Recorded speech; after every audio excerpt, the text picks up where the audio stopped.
모두 안녕하십니까?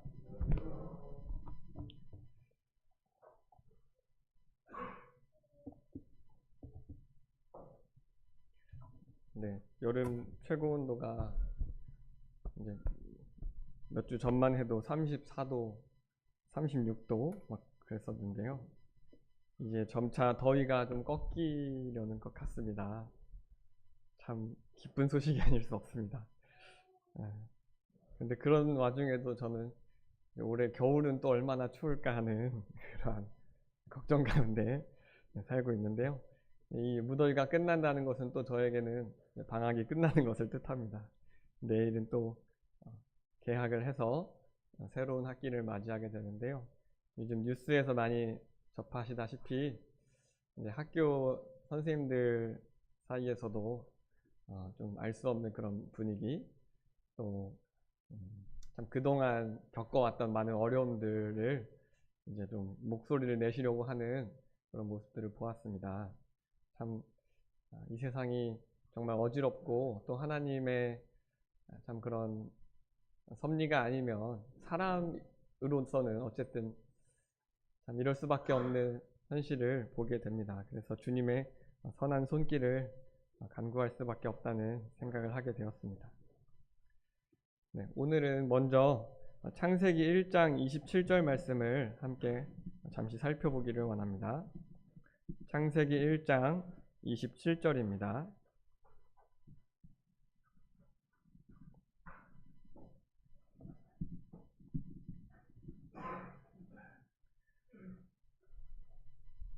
네, 찾으셨으면 창세기 1장 27절 말씀을 한 목소리로 같이 읽겠습니다. 시작.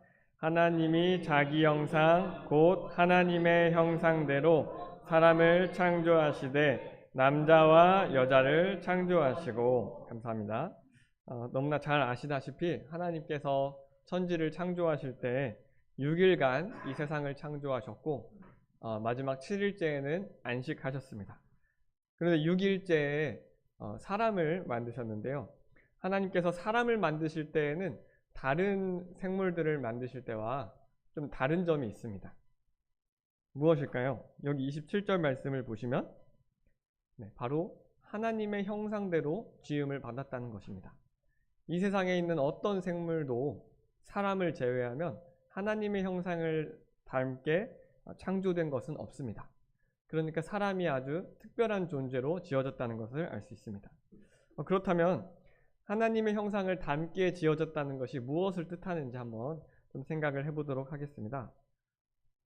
하나님의 형상을 닮게 지어졌다는 것이 과연 무엇을 뜻할까요? 첫 번째로 혹시 우리가 하나님의 외모, 하나님의 겉모습을 닮게 지어졌다는 것을 말할까요? 이것은 진실일까요? 거짓일까요? 우리가 하나님의 외모를 닮게 지어졌다. 네, 거짓이죠. 맞습니다. 그 이유를 한번 설명해 보시겠습니까? 생각해 보시겠습니까? 네, 바로 하나님은 영이시기 때문이죠. 요한복음 4장에서 말씀하셨듯이 하나님은 영이시기 때문에 저희와 같은 이 육체가 없으신 분입니다. 그렇기 때문에 우리가 하나님의 육체를 닮게 지어졌다, 또 외적인 모양을 닮게 지어졌다고 말한다면 그것은 틀린 설명이 되는 것입니다. 바로 하나님은 영이심으로 육신이 없기 때문입니다. 자, 그렇다면 하나님의 육신을 닮지는 않았지만, 하나님은 육신이 없으시기 때문에 그걸 닮은 것은 아니지만 하나님께서 가지신 모든 형상을 똑같이 닮게 창조되었다. 이 말은 맞는 말일까요? 틀린 말일까요? 하나님의 모든 형상을 우리가 똑같이 닮게 지어졌다. 네, 이 말은 틀린 말입니다. 네. 왜냐하면 하나님의 모든 속성을 우리가 닮은 것은 아니기 때문입니다. 예를 들자면 하나님은 어디에나 거하시는 무소부재하시고 또 편재하시는 그러한 하나님이십니다. 하지만 저희는 지금 이 순간에 이 자리에 밖에 있을 수 없죠. 이 점은 하나님을 닮지 않게 지어졌습니다. 또 하나님은 영원토록 변하지 아니하시는 불변하시는 하나님입니다. 하지만 저희는 어떤가요? 오늘 아침에 나올 때에도 이 옷을 입을까? 저 옷을 입을까? 이 넥타이를 찰까? 저 넥타이를 찰까? 어제는 이걸 하려고 했는데 오늘은 마음이 바뀌고 이러죠. 네, 이 점은 하나님과 다르게 지어졌습니다. 또 하나님은 모세에게 하나님 자신을 말씀하실 때 어떤 분이라고 스스로를 소개하십니까? 나는 스스로 있는 자라고 말씀하셨습니다. 하지만 이 세상에 있는 어떤 사람도 하나님과 같이 스스로 있을 수 없습니다. 하나님은 아주 독립적인 존재이시고 그 어느 누구의 간섭이나 도움이 필요 없으신 그러한 존재이십니다. 하지만 인생은 그렇지 않죠. 네.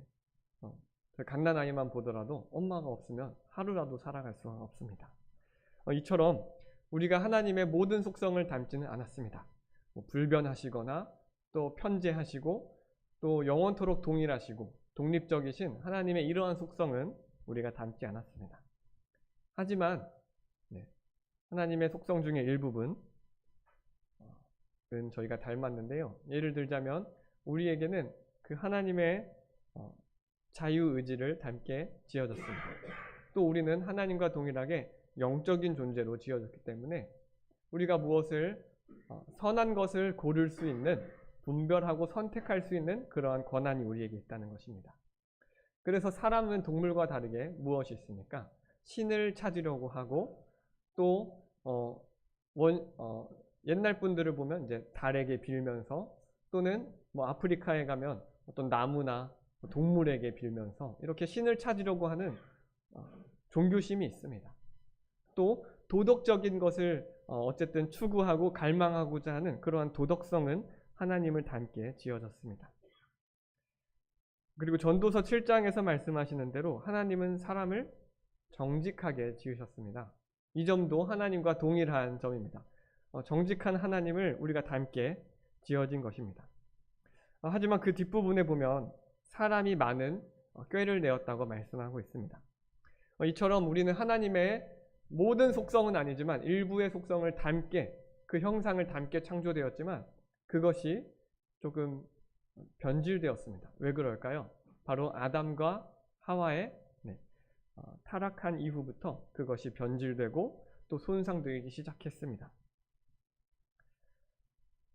그러면 저희가 하나님을 닮게 창조된 속성 가운데에서 성경에서 아주 강조하고 있는 속성을 생각해 본다면 무엇이 있을까요? 구약 성경에는 잠언 성경 그 한 권 전체가 한 낱말을 매우 강조하고 있습니다. 바로 지혜입니다. 성경에서는 사람들에게 지혜를 얻고 또 지혜를 갖출 것을 매우 강조하고 있습니다. 예를 들면 잠언 8장 35절 말씀을 읽어드리면 대저 나를 얻는 자는 생명을 얻고 여호와께 은총을 얻을 것이라고 말씀하고 있습니다. 이 잠언 말씀에서는 지혜를 화자로 지칭을 해서 지혜가 이제 사람에게 말을 하고 있습니다. 나를 얻는다면 당신이 생명을 얻을 것입니다. 또 여호와께 은총을 받을 것입니다. 라고 말씀하고 있습니다. 뿐만 아니라 잠언 4장 7절에서는 지혜가 제일이니 지혜를 얻으라고 강조하고 있습니다. 그런데 성경에서는 구약 성경뿐만 아니라 신약 성경에서도 우리에게 지혜를 강조하고 있는 구절들이 몇 군데 있습니다. 예를 들면 잘 아시는 말씀인데요. 에베소서 5장 15절을 기억하시면 이런 말씀이 있습니다. 그런즉 너희가 어떻게 행할지를 자세히 주의하여 지혜 없는 자 같이 하지 말고 오직 지혜 있는 자 같이 하여 세월을 아끼라. 지금 이 세대를 본받지 말고 지혜 없는 자 같이 하지 아니하고 하나님을 따르는 그 지혜 있는 자 같이 하여 세월을 아끼라는 말씀입니다. 아까 말씀을 시작하기 전에 기도해 주실 때 우리가 하나님의 지혜를 의지할 수 있도록 해달라는 기도를 해주셨는데 너무나 아멘이 되었습니다. 우리에게 그 하나님의 지혜와 지식을 따르도록 하는 그러한 마음이 있어야 하는 것입니다. 끝으로 야고보서 1장 5절에서는 너희 중에 누구든지 지혜가 부족하거든 모든 사람에게 후히 주시고 꾸짖지 아니하시는 하나님께 구하라고 말씀하고 있습니다. 이처럼 우리에게 지혜를 계속 찾고 구하고 추구할 것을 계속 강조하고 있습니다. 그렇다면 우리가 생각하는 지혜는 어떤 것들일까요? 우리는 어떤 모습을 보면 지혜롭다 라고 이야기를 합니까? 좀 굉장히 좁은 범주이긴 하지만 높은 학력을 가진 사람, 또는 전문적인 직업을 가진 사람, 뭐 예를 들면 변호사라든지 또 의사, 검사 이 사람들을 지칭하는 말이 될 수도 있습니다. 또는 많은 책을 연구하고 많은 논문을 쓴 뭐 교수님이라든지 학자를 가리켜서 지식과 지혜가 많습니다라고 저희가 말하기도 합니다. 그래서 우리는 전문적인 지식을 갖추었거나 많은 학식이 있는 사람을 지혜가 있다고 생각하기도 합니다. 또는 많은 경험을 했고 또 연륜이 있어서 삶의 문제가 닥쳤을 때 그것을 아주 슬기롭게 해결하는 모습을 보면 저분은 정말 지혜롭다라고 이야기를 하죠. 예를 들면 뭐 공자나 뭐 맹자가 하시는 말씀을 보면 저런 지혜를 우리가 닮아야 합니다. 또 탈무드에서 말하는 그런 것을 닮아야 합니다라고 이야기를 합니다. 이렇게 지식이나 또는 삶의 문제를 해결하는 것뿐만 아니라 누군가 문제가 닥쳤을 때, 삶의 문제에 암초에 부딪혔을 때 그것을 꿰뚫어 보고 나에게 이 문제가 왜 왔는지, 또 그 문제가 나에게 온 원인은 무엇인지, 내가 이것을 어떻게 해결해야 되는지를 그 꿰뚫어 보는 눈을 가진 사람을 우리가 볼 때 저 사람은 참 지혜롭다라고 말하기도 합니다. 그래서 이것을 제가 다른 사례로 좀 빗대어서 표현해 보도록 하겠습니다. 우리가 인생을 자동차에 한번 빗대어 생각해 보겠습니다. 지금 각자 다 도로 길 한복판을 운전하며 인생을 살아가고 있습니다. 그런데 나는 저 목적지를 향해 가고 있는데 갑자기 이 길이 막혔습니다. 난 제 시간에 가지 못해서 지금 초긴장 상태에 있습니다. 그런데 우리가 원하는 것은 무엇이냐 하면요, 이 길이 왜 막혔는지를 알고 싶어 합니다. 또 이 길이 막힌 이유를, 나에게 이러한 문제가 생긴 이유를 알고자 합니다. 그래서 우리는 저희가 영화나 드라마에 보시면 뭐 도로에서 추격전이 벌어졌을 때 경찰이 어디 가죠? 수십 대의 모니터로 빼곡한 교통센터에 가서 범죄자나 또 그 길목을 찾고자 하죠. 이처럼 내가 가고자 하는 길목이 막힌 원인을 찾고자 그 교통센터에 가기를 원하는 것과 같습니다.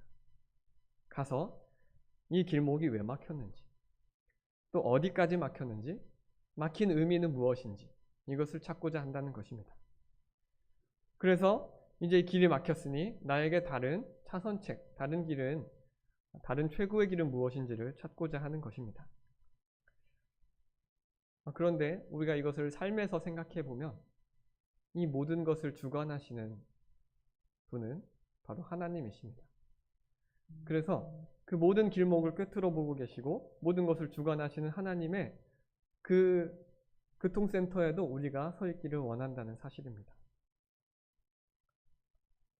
자, 그렇다면 성경에서 강조하고 계시고 또 하나님께서 우리에게 찾아라 말씀하시는 그 지혜는 무엇인지 이 시간에 함께 살펴보기를 원합니다. 그래서 오늘은 하나님의 지혜와 사람의 지혜가 무엇이 다른지 전도서를 통해서 살펴보기를 원하는데요. 함께 전도서 1장 12절부터 18절까지의 말씀을 펴주시면 감사하겠습니다.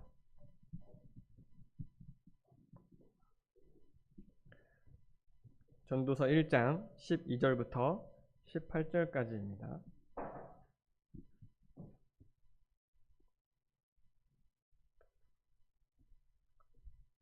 네, 찾으셨으면 전도서 1장 12절부터 18절까지를 번갈아서 읽도록 하겠습니다. 제가 먼저 12절을 읽겠습니다. 나 전도자는 예루살렘에서 이스라엘 왕이 되어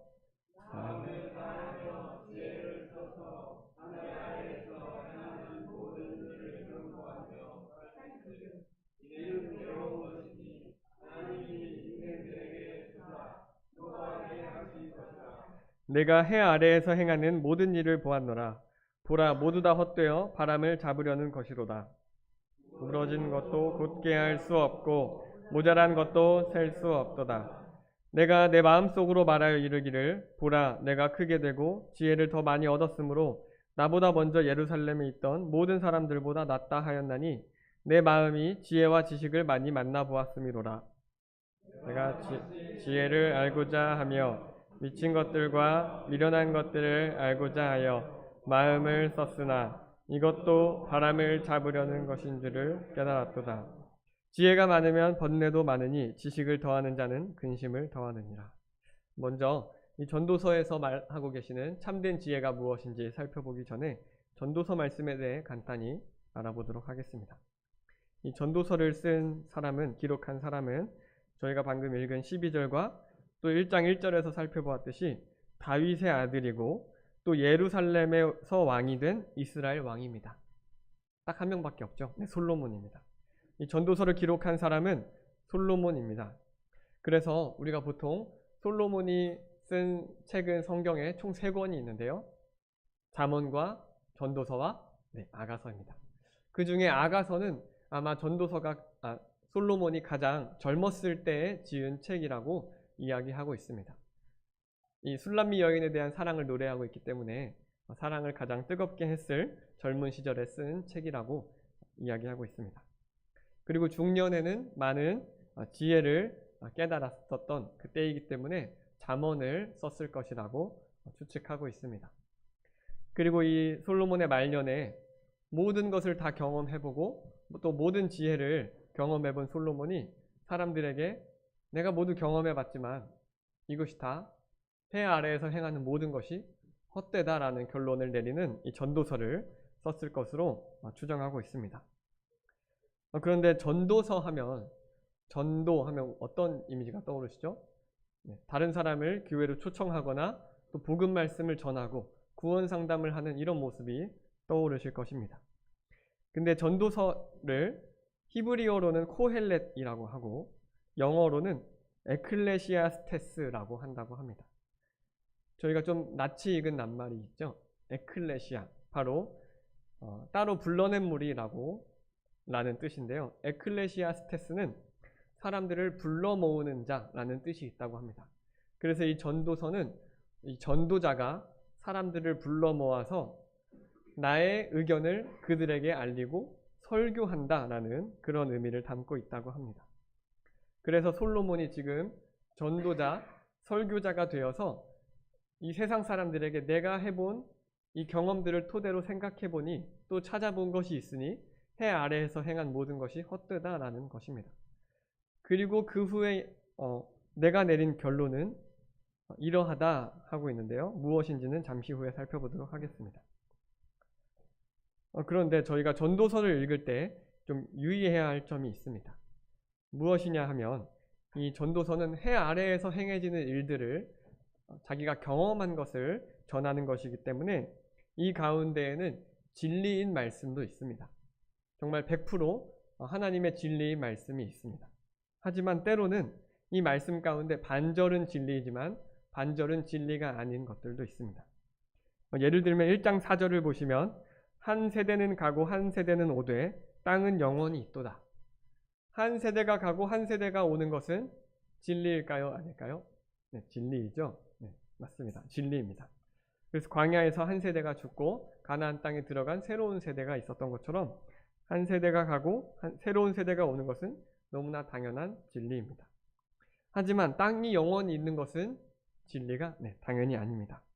만약 이것이 진리라고 주장하시는 분이 혹시 주변에 계시다면 그분은 여호와의 증인임을 자처하는 분이실 것입니다.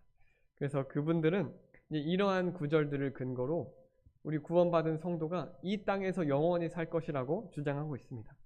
하지만 분명히 요한계시록에서 새 하늘과 새 땅이 있을 것이라고 말씀하셨기 때문에 이 말은 진리가 아니라는 것입니다. 그래서 전도서를 읽으실 때 다른 성경 구절들과 배치되는 구절이 있으면 좀 신중하게 저희가 읽어야 합니다. 그리고 때로는 전혀 진리가 아닌 구절들도 있습니다. 예를 들면 3장 19절에서는 짐승과 사람이 매 한 가지로 죽으니 사람이 짐승보다 뛰어난 것이 하나도 없다라고 말하고 있습니다. 짐승도 죽죠. 사람도 죽습니다. 그렇기 때문에 짐승과 사람이 짐승보다 뛰어난 것이 없다라고 결론을 내리는 것은 옳지 않다는 것입니다. 왜냐하면 사람은 천하보다 귀하다고 하셨기 때문입니다. 그렇기 때문에 사람이 짐승보다 귀하지 않다, 뛰어난 것이 없다라고 결론을 내리는 것은 진리가 아니라는 것입니다. 그러면 솔로몬이 이 전도서를 기록한 목적이 무엇일까요? 우리가 살아가는 것이 헛되다, 허무하다라는 것이 최종 결론이 아닙니다. 그것을 통해서 내가 많은 책을 연구해봤다.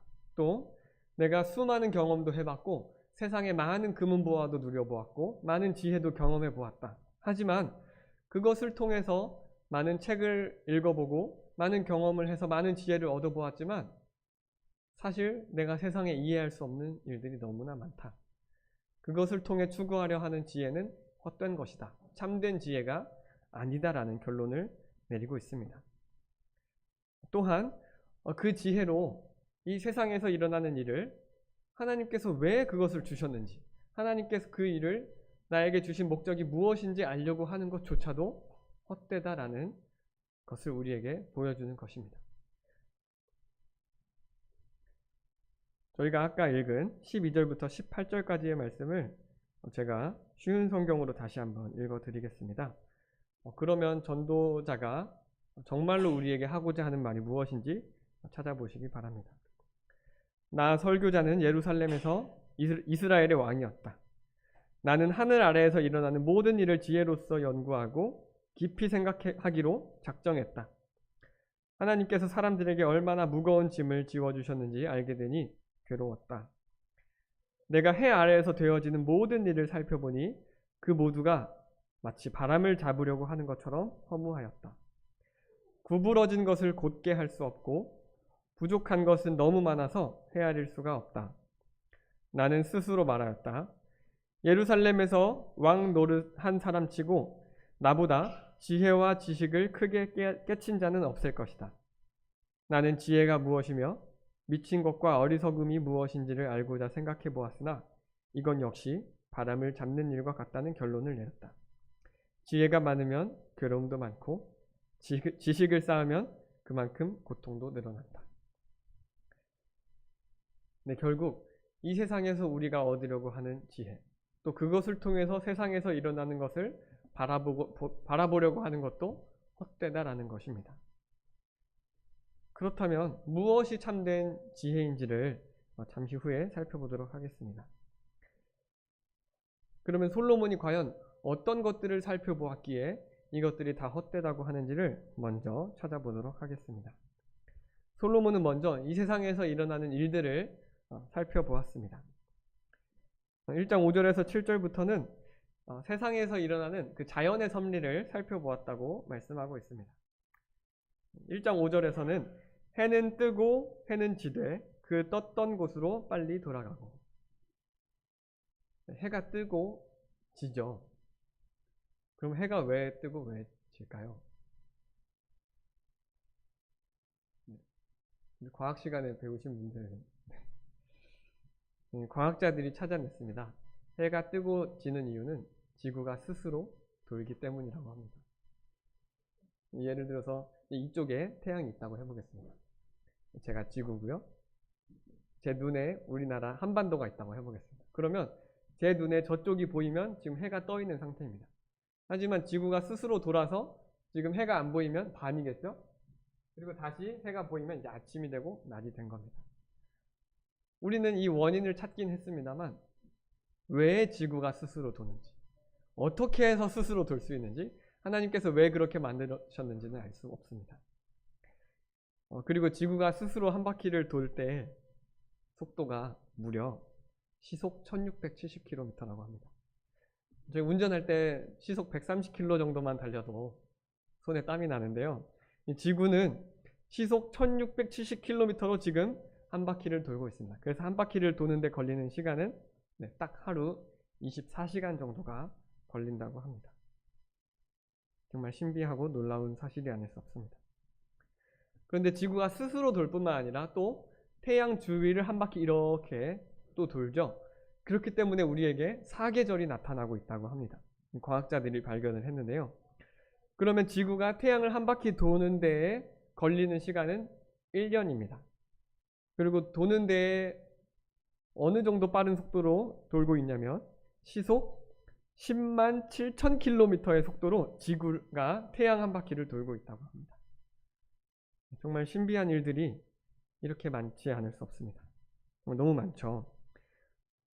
또 계절이 변화하기 위해서는 지구가 바로 서 있는 것이 아니라 23.5도 기울어져 있기 때문에 그것이 가능하다고 합니다. 어떻게 하필 딱 23.5도가 기울어져 있는지 우리는 알 수 없습니다. 그리고 5절에서 바람이 남으로 불다가 북으로 돌아가며 이리 돌며 저리 돌아 바람이 불던 곳으로 돌아간다고 말씀하고 있습니다. 예수님께서 니고데모에게 말씀하셨듯이 바람이 어디로 와서 어디로 가는지 우리는 알지 못합니다. 또 7절에서 말씀하신 것처럼 계속해서 강물이 흐르고 강물이 바다로 들어가는데 바다는 넘치지 않고 거의 비슷한 해수면을 유지하고 있습니다. 또 다시 물이 쏟아내서 강물을 이루고 바다에 흘러가고 있습니다. 초등학교 3학년에 나오는 과학 시간에 나오는 내용인데요. 어떻게 해서 이게 이루어지는지 우리는 정말 알 수 없는 놀라운 일이 아닐 수 없습니다. 이렇게 자연의 섭리와 이치를 알 수 없을 뿐만 아니라 3장 1절부터 8절까지는 우리 인생에서 일어나고 있는 일들을 말하고 있습니다. 날 때가 있고 죽을 때가 있으며 심을 때가 있고 심은 것을 뽑을 때가 있다. 그런데 우리 인생에서 일어나고 있는 이 수많은 일들 우리가 통제할 수 있습니까? 사람이 나는 날짜를 우리가 통제할 수 있을까요? 네, 물론 과학이 발달했기 때문에 제왕절개를 해서 이제 아이를 출생하게 하기도 합니다. 그런데 이 아이가 언제 태어나는지, 왜 하필 그때 태어나는지 우리는 알 수 없고 또 그것을 정할 수도 없다는 것입니다.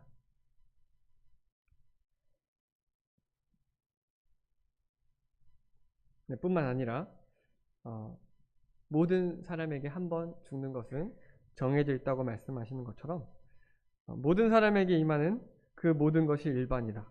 의인과 악인, 선한 자와 깨끗한 자, 깨끗하지 아니한 자, 또 제사를 드리는 자, 제사를 드리지 아니하는 자에게 일어나는 모든 일들이 일반이다. 의인과 선인 이들에게 모두 공통적으로 행해지는 것이 무엇일까요? 모두에게 찾아오는 것은 죽음입니다. 또 선한 자와 깨끗한 자와 깨끗하지 아니한 자, 이 모든 이들에게 무엇을 행하였던 관계없이 우리 모든 인생은 죽음을 맞이하게 되어 있습니다. 참 최근 몇 년 사이에 많은 분들이 목숨을 잃는 안타까운 참사가 많이 일어났습니다. 그런데 저는 그것을 보면서 때로는 이런 생각을 하곤 합니다. 그분들이 과연 그곳에 있을 것이라고 예상이나 했을까 하는 생각이 들기도 하고요. 또 한편으로는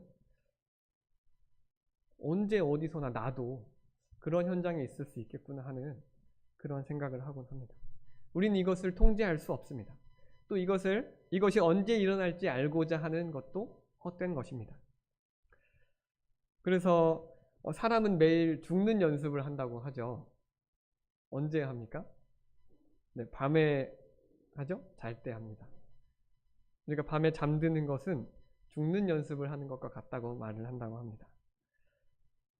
그래서 잠에 들고 아침에 깨어나는 것이 어쩌면 우리에게 당연한 것이 아니라는 것입니다.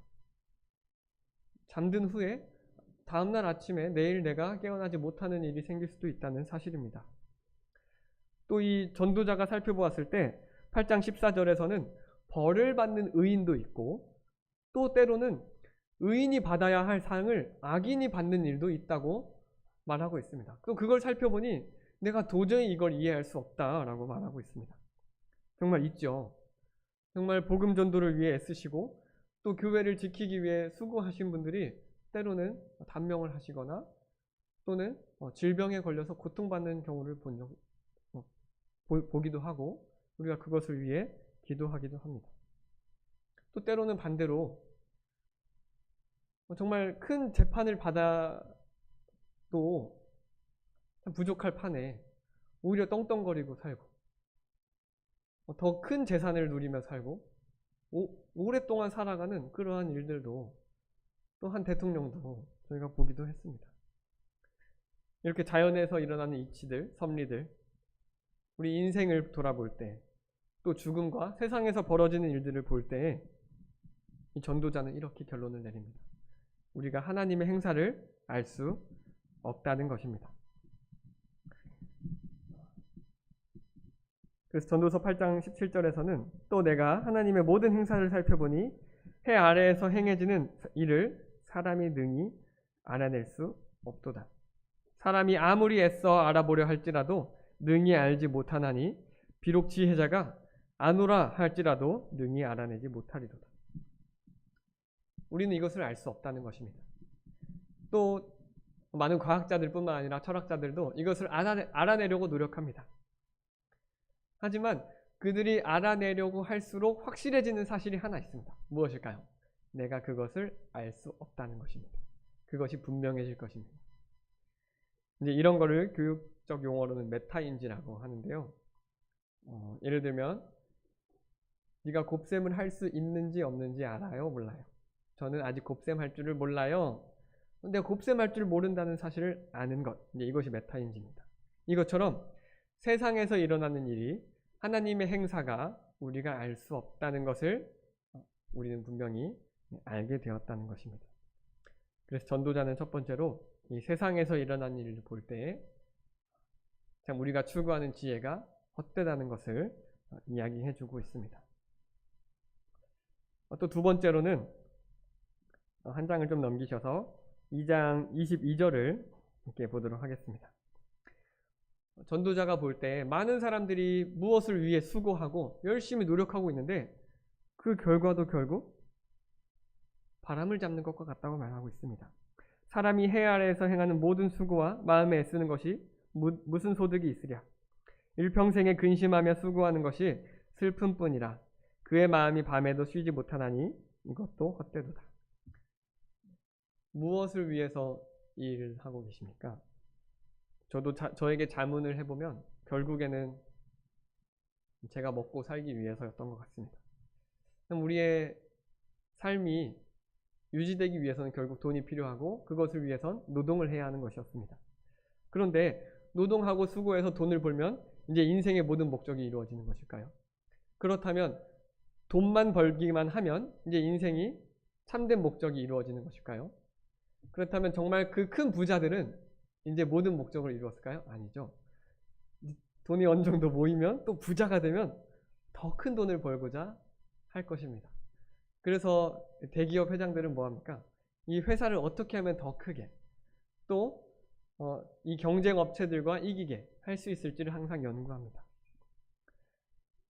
그렇다면 돈이 아니라 높은 권력을 위해서 일하는 것은 이제 참된 인생의 목적일까요? 이제 권력자들은 뭐 대통령이 됐든 높은 지위에 오른 사람들은 이제 더 이상 오를 곳이 없으니 삶의 참된 목적을 이룬 것일까요? 우리에게 한번 생각해 보겠습니다. 우리가 원하는 것을 이루면 이제 원하는 것을 이루어가면 그것이 인생의 참된 목적을 채워가는 것일까요? 그렇지 않습니다. 새 차를 사면 얼마 동안 그 기분이 가나요? 일주일 정도 가셨나요? 한 달 정도 가셨나요? 저는 비닐을 바로 뜯지 않고 며칠 동안은 탔는데요. 또 새 휴대폰을 사면 과연 며칠 동안 나의 마음이 만족함이 있을까요? 결코 우리의 마음을 채울 수 없다는 것입니다. 우리의 인생을 이야기할 때 고무장갑과 같다는 비유를 많이 들어보았습니다. 고무장갑은 그 안에 무엇을 넣기 위해 만들어졌죠? 사람의 손을 넣기 위해 만들어졌습니다. 딱 손이 들어가야만 그 고무장갑이 제 역할을 하는 것입니다. 그렇다면 우리 인생 가운데 무엇이 들어와야 만족함이 있을까요? 새로운 차요? 많은 돈이요? 엄청난 권력이요? 절대 아닐 것입니다. 한 생명이 천하보다 귀하다고 하셨습니다. 천하에 어떤 것을 집어넣어도 만족함이 없다는 사실을 말하고 있는 것입니다. 바로 우리는 하나님의 형상을 따라 만들어졌기 때문에 하나님의 형상이 들어올 때에야 성령님이 우리 가운데 거하실 때에야 이것이 만족함이 생긴다는 것입니다. 그래서 우리가 노동하고 수고하는 것, 또 열심히 사업하고 운영하는 것, 일평생에 근심하는 것 모두 결국에는 이 인생의 참된 목적, 사람의 형상을 채우기에는 부족함이 있다는 것입니다. 뿐만 아니라 15절과 2장 15절과 16절에서는 지혜를 얻고자 하는 노력 또한 헛되다고 이야기하고 있다고 합니다. 내가 내 마음속으로 이르기를 우매자가 당한 것을 나도 당하리니 내가 지혜가 있었다 한들 내게 무슨 유익이 있으리요 하였도다. 이에 내가 마음속으로 이르기를 이것도 헛되도다 하였도다. 결국 세상에서 추구하는 지혜를 얻고자 하는 것은 헛되고 바람을 잡는 것이라고 말하고 있습니다. 그 이유를 몇 가지 제시하고 있는데요. 4장 4절에서는 지혜를 많이 얻을수록 또 사람이 많은 재물을 얻고 높은 권력을 얻을수록 다른 사람들의 시기의 대상이 되기 때문에 결국 헛되다고 말하고 있습니다. 또 2장 18절과 19절에서는 이것을 영원히 내가 가질 수 없는 것이기 때문에 6글자로 하면 공술의 공수거죠. 죽은 이후에는 내가 아무것도 가지고 갈 수 없는 그러한 것들을 내가 지금 추구하고 있다는 이유 때문에 우리의 수고와 노력, 또 지혜를 얻기 위한 노력도 영원한 것이 아니라는 것입니다. 뿐만 아니라 솔로몬은 또 한 가지를 깨달았습니다. 무엇이냐 하면 내가 지금까지 쌓아놓은 재물들, 또 명성들, 이것들이 내가 죽은 후에는 누가 관리할까요? 나의 자손들이 관리를 하게 될 텐데 그것이 분명히 잘못 관리될 거다라는 사실입니다. 그래서 재벌 2세, 3세들을 보시면 왕자의 난 이런 것들 많이 들어보셨을 것입니다. 그래서 결국 솔로몬은 이 전도자는 해 아래에서 수고하고 애쓰는 모든 것이 헛되며 바람을 잡는 것과 같다고 결론을 내리고 있습니다. 또 그것이 왜 우리에게 주어지는지, 하나님이 왜 우리에게 그것을 주어줬고 어떤 뜻을 우리에게 말씀하고 하고자 하시는지 그 결론을 찾을 수 없다는 사실입니다. 찾을 수 없기 때문에 그것을 찾으려고 하는 노력조차 무의미한 것이라는 것입니다. 하지만 단 한 가지 경우에 우리가 그것을 알 수 있습니다. 언제일까요? 하나님이 알려주실 때에만 우리가 그것을 알 수 있는 것입니다. 하나님이라는 존재도 하나님이 우리에게 알려주셨기 때문에 알 수 있는 것이었습니다.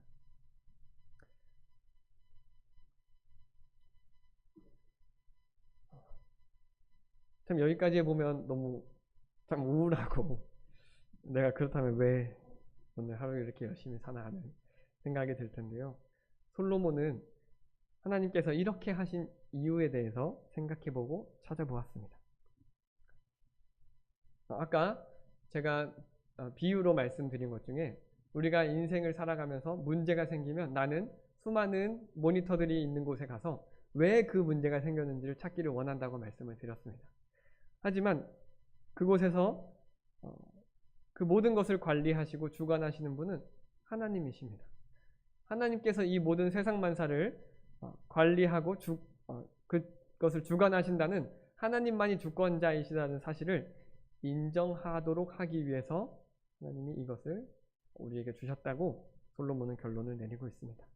그렇기 때문에 하나님만이 참 지혜를 가지고 계신 분이시며 우리는 그 앞에서 겸손해져야 한다는 사실입니다. 그렇다면 우리는 어떻게 행해야 할까요? 우리는 어떻게 행해야 합니까?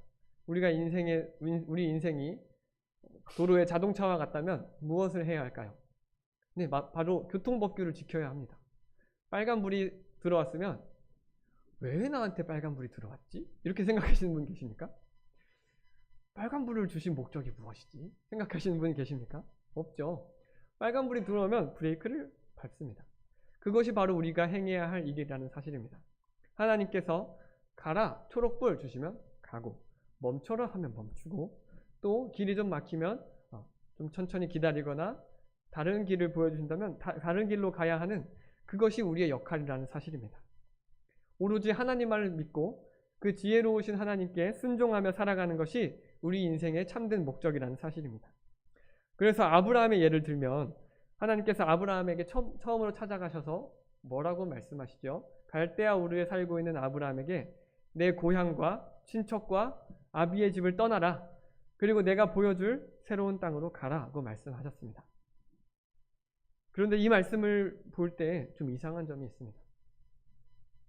하나님은 아브라함에게 목적지를 지정해 주지 않으셨습니다. 일단 뭐 하라는 것입니까? 살고 있는 그곳을 떠나라는 것이었습니다. 하실 수 있겠습니까? 이사 갈 집이 정해지진 않았는데 오늘 집은 빼라는 것입니다. 말도 안 되죠. 하지만 하나님께 대한 믿음이 여기에서 드러나는 것입니다.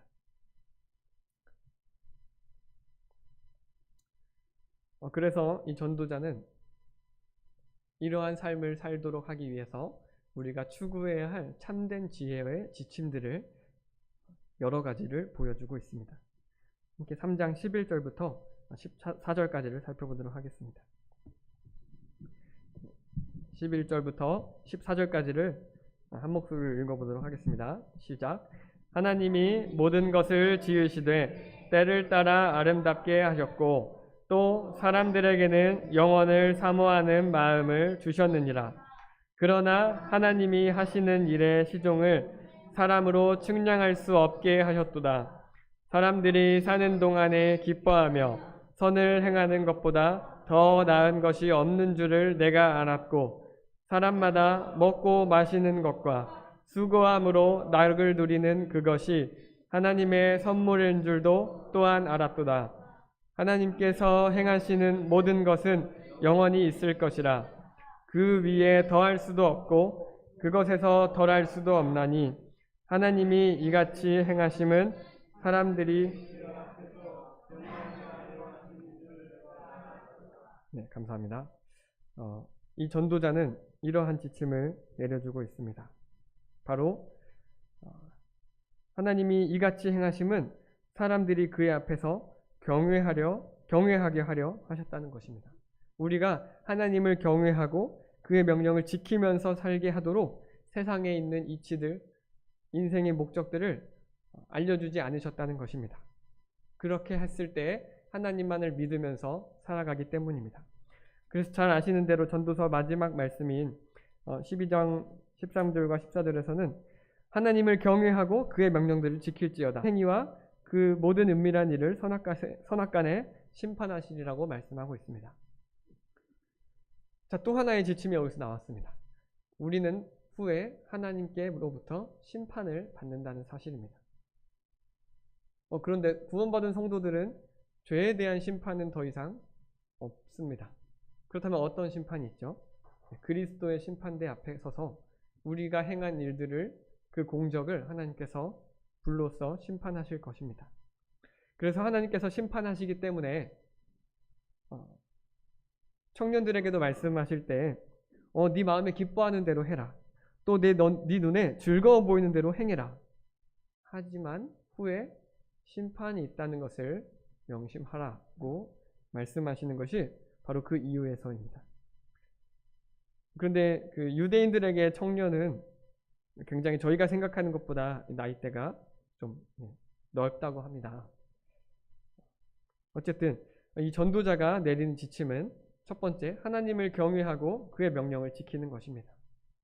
그리고 두 번째는 하나님의 심판이 있을 것이며 그때 심판 때 많은 것이 드러난다는 사실을 명심하며 살라는 것입니다. 그리고 저희가 좀 전에 읽은 3장 12절 말씀에서도 기뻐하며 선을 행하는 것보다 나은 일이 없다. 즉 선을 행하며 살으라고 말하고 있습니다.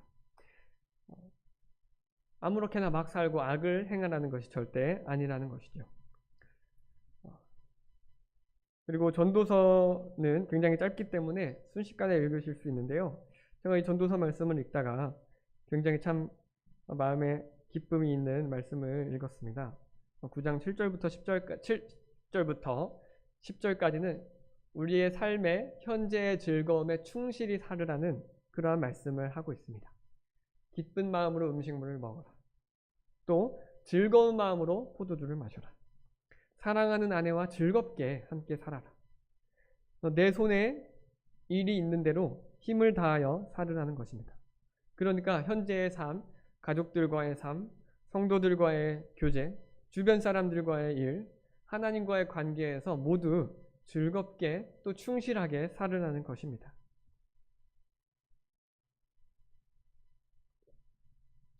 우리는 아까 전도자가 내린 이 인생이 모두 헛되다라는 그 결론에서 그렇다면 난 아무것도 할 의미가 없겠네 라고 단정 짓는다면 아주 크나큰 오류를 저지르는 것이겠죠. 그 반대로 현재의 즐거움에 충실하고 또 다섯 번째로는 자신의 일을 하면서 그것에 열심히 하고 그것을 즐기라고 말씀하고 있습니다. 5장 18절에서는 해 아래에서 하는 모든 수고 중에서 낙을 보는 것이 선하고 아름답다고 말하고 있습니다. 해 아래에서 하는 수고, 그것을 왜 주셨는지는 알 수 없지만 하나님을 믿음으로써 한다면 아주 가치 있고 선하고 아름답다는 것입니다. 그리고 전도서에서 가장 유명한 말씀들이 이제 11장에 있는 말씀들일 텐데요. 내 떡을 물 위에 던져라. 또 7에게나 8에게나 나누어 주어라. 아침에 씨를 뿌리고 저녁에도 손을 놓지 말라. 이것들은 사람이 일을 할 때에 어리석게 하는 것보다 여러 분별력을 발휘해서 다른 사람에게 나누어 주기도 하고 또 분산하여 하기도 하고 더 진취성을 발휘해서 그러한 기회들을 잘 이용하라는 그러한 지침을 내려주기도 합니다. 리차드 백스터라는 사람은 이렇게 말했습니다. 우리의 소망이 어디에 있을까요? 이 세상을 보면 참 불가사의한 것들이 많지만 소망의 하나님이 바로 지혜롭고 자비로우신 창조와 구속의 하나님이시라는 점을 꼭 기억하십시오. 거기에 우리의 소망이 있다는 것입니다. 라고 이야기했다고 합니다. 네, 아멘이 되셨으면 좋겠습니다. 그래서 우리가 이처럼 하나님을 경외하며 하나님을 신뢰하는 삶을 살았을 때 우리는 두 가지의 열매를 얻을 수 있습니다. 하나는 하나님이 지혜로우시다는 사실을 고백하고 경외하는 그 자체만으로도 아주 크나큰 열매이고 가치가 있다는 것입니다. 그리고 두 번째로는 하나님을 신뢰하면서 또 말씀에 의지하면서 하나님 뭐라고 말씀하시는지를 알기 위해서 말씀을 열심히 들여다본다는 것입니다. 그 모니터, 수십 대의 모니터가 가득한 교통통제실에 가기보다 하나님이 이미 뭐라고 말씀하셨는지를 찾기를 원한다는 것입니다. 이렇게 살았을 때에 이전보다는 더 평안하고 또 경건한 삶을 살 수 있을 것입니다. 그래서 고린도전서 10장에서 말씀하시듯이 우리는 먹든지 마시든지 무엇을 하든지 하나님의 영광을 위해서 해야 합니다. 내가 먹는데 어떻게 이것을 하나님의 영광을 위해서 먹지? 가 아니고요. 이것조차도 내 삶을 영위하기 위한 하나님께서 주신 참 아름다운 사실이라는 것을 생각해 보시면 좋겠습니다. 그래서 이번 한 주간도 하나님의 지혜를 의지하는 그런 성도님들이 되셨으면 좋겠습니다. 제가 오늘 교제한 내용은 제임스 패커라는 이 교수님이 쓴 하나님을 아는 지식이라는 책에서 발췌한 내용입니다. 굉장히 유명하고 또 한 형제님께서 추천해 주신 책인데요. 저는 이 책의 제목을 보았을 때 하나님을 지식적으로 알아서 뭐 하지? 라는 생각이 들었는데 이제 내용을 살펴보다 보니 참 하나님을 내가 알았던 것보다 더 풍성하게 또 더 깊이 있게 알 수 있었습니다. 이 책을 통해서 제가 이미 몇 차례 교제를 한 적이 있습니다. 혹시 기회가 되신다면 이 책을 통해서도 더 풍성한 하나님을 경험하시고 예배하시면 좋겠다는 생각이 있었습니다. 그럼 함께 기도드리고 오늘 말씀을 마치도록 하겠습니다. 하나님, 오늘도 저희를 사랑해 주시며 또 이곳에 함께 모여서 참 신령한 교제들을 나눌 수 있도록 해주심에 감사드립니다. 혹시 참 저의 개인적인 소견이 들어갔다면 그것은 성도님들의 마음에 남아있지 않도록 해주시고 오직 하나님의 말씀만 이 시간 우리의 마음 가운데 서 있도록 해주시기를 원합니다. 또 이번 한 주간도 하나님의 지혜를 온전히 의지하는 저희가 되도록 인도해 주시기를 간절히 바라옵나이다. 이 모든 기도를 존귀하신 예수님의 이름으로 감사하며 기도드립니다. 아멘. 감사합니다.